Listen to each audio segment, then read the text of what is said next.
മന്തിയും ഷവർമയും ഷവായയും KFC ഒക്കെയാണ് നിങ്ങളുടെ ഫേവറേറ്റ്. പക്ഷേ നിങ്ങളുടെ ഹൃദയത്തിന് അവരെ കണ്ടെടുത്താൽ കണ്ടുകൂടാ. Hi, myself doctor Anmol. 5. Poor diet and junk food addiction. നേരത്തെ പറഞ്ഞ ഭക്ഷണങ്ങളിൽ ഹൈ സാച്ചുറേറ്റഡ് ഫാറ്റും ഹൈ സോഡിയം ഉള്ളതുകൊണ്ട് തന്നെ ഇത് ഹാർട്ട് അറ്റാക്കിനുള്ള റിസ്ക് കൂട്ടുന്നു.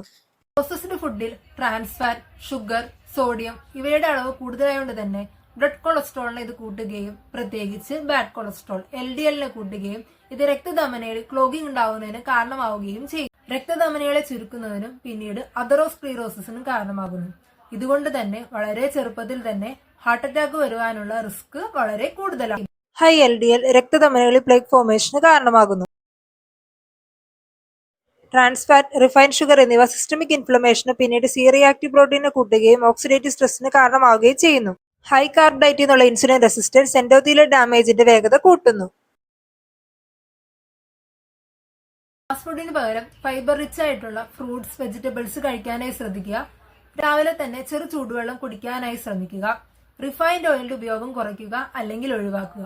ഒമേഗ 3 റിച്ച് ഫാറ്റി ആസിഡ് ഉള്ള ഫിഷസ് ഡയറ്റിൽ ഉൾപ്പെടുത്തുക. നിങ്ങൾ ഹെൽത്തി ആയിട്ടുള്ള ആഹാരം കഴിക്കുമെങ്കിൽ ഈ വീഡിയോ ഇപ്പോൾ തന്നെ ലൈക്ക് ചെയ്യൂ.